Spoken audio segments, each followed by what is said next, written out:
السلام عليكم، يا صباح الفل او مساء الخير ايا كان الوقت اللي بتشوفني فيه او بتشوفيني فيه. اهلا وسهلا بيكم فانزاتي حبايب قناتي. اجمل حاجه انه بيجيلي كومنت تقول لي ان انا خدت الفيزا او انا مسافر امريكا او انا مسافره امريكا بفضل نصايحك والكلام اللي قلتيه واتفرجت على فيديوهاتك وشكرا ليكي. مش عايزه اقول لكم يا جماعه الموضوع ده بيفرحني قد ايه. زائد في نفس الوقت انا مش بصدق ان لسه في ناس مش عارفه. عم حد بيقول لي بالذات صفحه الفيسبوك، لان احنا زباين فيسبوك، المصريين زباين فيسبوك نتيجه العقليه، العقل الجمعي بتاعنا اللي هو عايزين نقعد قدام التلفزيون والتلفزيون يقول لنا اللي هو اللي يقوله لنا، اعلانات بقى على ماتش كوره وبعد تمثيليه وبعديه فيلم بعديه مش عارف ايه، هم ماشيين الناس زي ما هم عايزين، وده تلفزيون في اي مكان في الدنيا. لكن دلوقتي الحياه اتاحت لنا ان انت تنقي اللي انت عايزه عن طريق اي تطبيق. فاحنا العقل الجمعي بتاعنا عقل قاعد يتلقى. انت عندك فرصه، انا ما بقعدش قدام قناه مستحيل. يعني بصوا تمثيليات رمضان فاتت عليا لان موقع فرفش اللي انا كنت بتفرج فيه على مسلسلات رمضان بختار مثلا ايه، اعرف كده ايه في اول ما يبدا رمضان اختار واحده او اتنين اجمد مسلسلات فيهم. واجمد مش معناها بالطريقه بتاعت مصر الناس بتفكر، يعني مثلا مستحيل اروح اتفرج على رامز جلال ولا اعرف بيعمل ايه في برنامجه، مستحيل كنت اتفرج على جعفر العمده ومش عارف التاني كان بيعمل تمثيلات وحتى اسمها ايه ولا تمثيل، مجرد ما شفت له ميوزيكال فيديو انه بيطلع بالسلاسل وبالبتاع وعريان ومش عارف ايه القرف ده ومنظره والحاجات دي كلها وجيب الرقصات اللي وراه ده، مستحيل اضيع دقيقه من عمري فيه، مستحيل. جعفر ايه وعمده ايه وزفت ايه. فيعني السنه اللي فاتت تخيلوا المسلسل الجميل اللي هو ما شافش مشاهدات ومحدش اتكلم عنه، اللي هو بتاع سر البيتع يا جماعه. ده كان مسلسل عظيم جدا، باين قد ايه مجرد كام مشهد كده انا سجلتهم عشان اشوف اللي هو حسين فهمي كان عامل دور اللي هو العالم الفرنسي، رايهم فينا ايه وبيتكلموا عننا ازاي وشكل الفلاحين معمول ازاي. المسلسل معمول من اجمل ما يمكن، يعني بقيت اشوف مسلسلات كده. طبعا كان قبلها بتاعت نيلي كريم بتاعت اللي هي المشكله بتاعتها اللي هي المطلقه ومش عارف ايه، وبعد كده منى زكي، يا ربي على الجمال. 3 مسلسلات دول انا كانت احلى مسلسلات انا شفتها. مش عارفه اتفرج على مسلسلات عبيطه ولا هبله. السنه للاسف موقع فرفش كل ما اشغله يعمل لودنج، لان يا اما الانترنت بيبقى سلو في الوقت ده، بس انا دايما الانترنت عندي كويس وعملت له تشيك الانترنت على حاجات ثانيه بلاقيه شغال كويس، فمعنى كده ان الموقع عليه ضغط جامد جدا. فطبعا لان اليوتيوب مش عارفه الاقي المسلسلات دي، فهستنى لما تنزل على اليوتيوب او اتفرج بشكل ما. بختار اللي انا عايزه اتفرج عليه. الدقيقه من عمرنا دي كانها فلوس في البنك مش بترجع تاني، بتتصرف ومش راجعه تاني، فلا نحرص قوي بنصرفها ازاي وبنعمل بيها ايه. فانا بدور على انا بتفرج عليه في الوقت اللي انا عايزه اتفرج عليه بجدولي انا. دي اول حاجه من حاجات النجاح. يعني انا كنت باجر الشقق الاقي ناس ايه ما عندهمش تلفزيون، بروح تحطوا هنا الانترتينمنت سنتر اللي هي الحاجه اللي هي زي ترابيزه التلفزيون والمكتبه والكلام اللي انتوا عارفينه ده، فيقولوا لي لا احنا ما عندناش تلفزيون. يعني فكنت ايه ايامها بقى كنت لسه بقى مصريه بقى، كان ده مثلا من 15 سنه بقول ايه ده ما عندهمش تلفزيون ازاي، حاجه كده يعني. فاني نرجع لموضوعنا. الناس اللي بتقول لي انا امريكا دي بروح لها ازاي ابله، يعني ده على سيره ان احنا زباين فيسبوك. فالفيسبوك اللي انت بتدخل على الفيسبوك هتلاقي بقى خير ربنا كتير. واحد بيقول ادعوا لي عشان انا مكتئب، واحد بيقول ايه قدر الله ما شاء فعل، العربيه اتخبطت يا جماعه الحاجات دي كلها انت مستني ناس تدعي لك يعني مش عايزه الناس تزعل لان ده العقل الجمعي بتاعنا. ده ملوش علاقه بالدين خالص، الدين مش كده. انت ادعي لنفسك، انت بينك وبين ربنا. لو 500,000 واحد دعوا لك دي مش حكايه يا جماعه. الكلام اللي انتوا قاعدين تعملوه ده والله العظيم غلط، والله العظيم ما بينفع خالص. وكلها بقى ايه حاجات بقى ايه، واحد بيشير صور مش عارف ايه حاجات كده.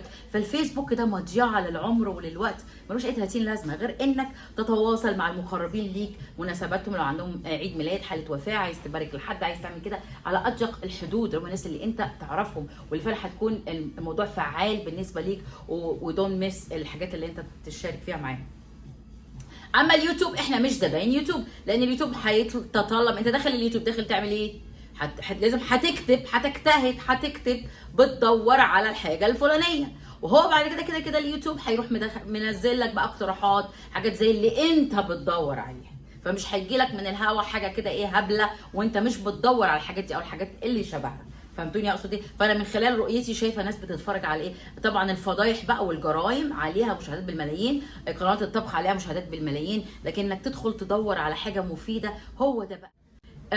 انت كل المطلوب منك تدخل تدور على الموضوع، اتعب شويه. لو انت ما عندكش اللي انك عايز تتعب، يعني انت عايزني ارد عليك في كلمتين واضحك عليك واقول لك اجابه، هو ده كده الحل.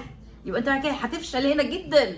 انت ازاي هتقدر هنا تتعامل وتدور على شغل وتدور على سكن وتبحث وتدور لو انت ما عندكش القدره دي من البدايه؟ ان ناس بتكلمك بالعربي بتشرح لك حاجات، وهتدخل تدور بس على فيديوهات وتتفرج. انا او عندي غيري تدخل تشوف قايلين ايه على موضوع الجواز من امريكانيه، موضوع السكن في امريكا، شراء عربيه في امريكا، السواقه، رخصه السواقه في امريكا، 600,000 موضوع. ده انت لو ما كنتش هريتهم، وهم كلهم مش كتير. احنا فينا في امريكا يا جماعه احنا 1/10%، مش 1%، وكملناش 1/10%. تخيلوا بقى، حتى ما كملناش 1/10%، عشان بعد كام سنه هنبقى 1/10%. فتخيلوا مننا بيعملوا فيديوهات عن امريكا عددهم قد كده قد كده، كلهم رجاله، شويه رجاله، وفي كتير ما عندهمش على فكره خبرات كتير قوي ولا حاجه، لسه جايين بقالهم كام سنه او اشتغل شغلانه محدوده، او ما عندوش القدره ان ينقل معلومات برده كفايه. فانت هتعمل سيلكشن من دول، هتلاقي في كام واحد بيقولوا كلام حلو، بس هو ستايل حياتهم. شوف اللي ما عندوش ولاد، اللي مش متجوز، اللي متجوز وعنده ولاد، اللي سنه مش عارف في الثلاثينات، اللي سنه في الخمسينات. انت عبال ما تدور على دول، وفي ستات ما فيش كتير تقريبا. في انا وفي جازمين ما بتنزلش كتير من جيرسي، لان انتوا طبعا مش مقبلين. انت متخيل واحده ست هتكون سنها اكبر شويه تعرف ايه دي كبيره تروح تعمل لها حله باميه بس او بتاع. انت مش فاهم ان مثلا هقول لكم على حاجه غريبه جدا. في مره من فيديوهاتي حد علق قال حاجه على حكايه اوبر او اللفت بيشتغلوها دي ما تنفعش تبقى شغلانه فول تايم، او ما فيهاش فلوس كفايه. كان مناقشه كده يعني، كذا كومنت يعني، رحت بقيت ارد عليهم. لان كنت بتكلم على اوبر وليفت وكده وسواقه الشاحنات. فرحت قايله لواحد فيهم انا شخصيا معايا TLC لايسنس. TLC اللي هي رخصه انك تقدر تسوق بيها اوبر وليفت والكلام ده. انا رحت عملتها لما في الوقت كان في كوفيد والدنيا. انا قلت ايه، طب لو راحت في اي وقت الشغل قفل، ريال استيت طبعا ايامها كانت زيرو، كانت مجمده تماما لمده سنتين يعني، ما فيش ريال استيت اللي هو شغل العقارات. نفترض الناس مش هتشتري عربيه، نفترض حاجه في الامان، اخليها معايا في جيبي مش هيحصل حاجه. عملت امتحانها وخدت الرخصه بتاعت TLC. فواحد بيرد عليا يقول لي مش للدرجه دي يعني انت بعقليتك كده مش للدرجه دي يعني. فانت مستكبر او مستكتر ان مش للدرجه دي يعني، وعندك ثقه قوي وانت لسه في مصر يعني، هتيجي هنا طبعا العقليه دي ما تنفعش خالص. زي برضو حد من كاليفورنيا على فكره قناته برضو حلوه، اسمه عمر، هو صغير في السن. يعني على قد ما بيقدر، على قد خبراته في الحياه. لازم تعرفوا الخبرات دي مش هتقدر تزقها الواحد بالمعلقه كده وياخدها بسرعه. في مثلا بتاعت 10 سنين تقدر تعملهم في سنه يعني، مش هتحصل ده خالص. والحياه يعني مثلا عايز تخبز كوكيز، مش معنى انك تعلي الفرن خالص عايز تخلصها بدل ما تاخد نص ساعه في 10 دقائق هتعرف تعمل الكوكيز دي، مستحيل. فعنصر الوقت، عامل الوقت هو اللي هيدي لك خبرات وتقابل حاجات وتقع في مشاكل وتحلها وتشوف حاجات حلوه وتشوف حاجات وحشه. فده اللي انا بقوله. ما كنتش عندك القدره انك قاعد انت بتتفرج على ماتش كوره ساعتين مش عارف ده في الساعتين دول انت هتطلع كام فيديو. لو اخترت موضوع واحد، موضوع العمل، فيزا العمل، لو حد يقدر يبعت لي فيزا عمل ولا لا، ده انت هتلم كل اللي هم المصريين اللي في هنا اللي اتكلموا عن فيزا العمل في اقل من ساعه. فنرجع تاني، عمر بقى عامل فيديو اخراني كده، 2 من صحابه يعرفهم راجعين مصر بقى، يعني ايه جم كاسبين باللوتري، ويعني ايه راجعين في اجازه وبتاع. بيشتكوا مر الشكوى انهم طبعا عايشين متعذبين، قاعدين على المرتبه على الارض، وانه طبعا قاعد في بيت ماما بقى وبابا. ماما بتحضر له الفطار الصبح ويقوم ينام لحد الظهر ويعمل مش عارف ايه. الناس ما بيزعلش مني، انا مش بذم فيهم، انا بقول لكم انا من فيديو هم اللي قالوا هم اللي عاملينه. انا ما اتهمتش حد باي حاجه. انا اتفرجت على الفيديو ده يا جماعه قلت ده فعلا هم دول المصريين اللي هنا كده. ليه؟ لانك انت ما اتعودتش انك هناك برضه لما بيتجوزوا جوازات يقولوا بتفشل ومش بتفشل. المصريين الرجاله كسلانين جدا، ما بتدخلوش المطبخ. لو انت ما وصلتش لدرجه انك تاكل نفسك تشتري اكل جاهز من بره، ما تعرفش يعني تطبخ، تعمل لنفسك الفطار الصبح، تنظف، تغسل ملاياتك، تعمل مش عارف هدومك، تكوي وتعمل كده، ده هي ده الانسان الطبيعي العادي في كل الدنيا سواء راجل او ست المفروض يعمله. يعني انت عايز بقى امال الست بقى اللي بتعمل كل الكلام ده وبتربي عيال وبتذاكر وتحمي وتنزل وتطلع وتطبخ وتشتري الحاجات في كده، عيله غير واحد انت بطولك بتجيب سندوتش وتاكل وتنام.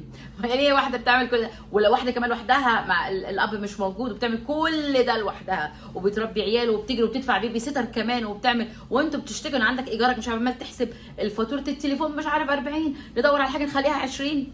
لا لا لا لا, لا. يعني انا مش عارفه عايزه اقول لكم ان يا جماعه الحياه فيها فرصه للمجتهد اللي هيتعب اكتر، مش هيدور على حاجات سهله، وهيقوم ويوفر لنفسه الاكل اللي بيشتريه من بره، ويعمل الصبح اكل وياخده معاه في اللانش بوكس ويروح شغله.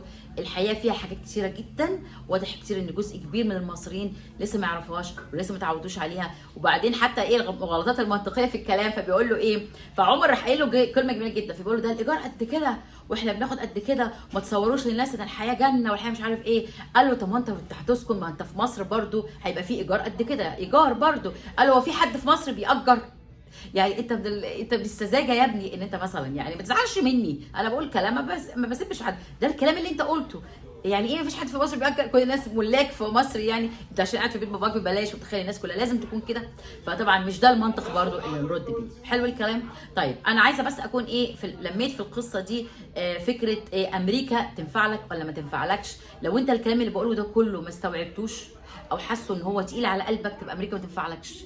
لو انت فقت شويه الكلام ده فوقك ان الموضوع كبير والموضوع عايز اجتهاد، انك تتعلم انجليزي وانك تدور وانك تبحث، ما تستسهلش السؤال وما تستسهلش الاجابه اللي بتجيلك في كلمتين، دي هتكون اجابه مش كامله ومضلله. حلو الكلام. اتمنى لكم كلكم التوفيق. عايزه بليز دخول على الفيديو، مناقشات، كلموني، اسالوني.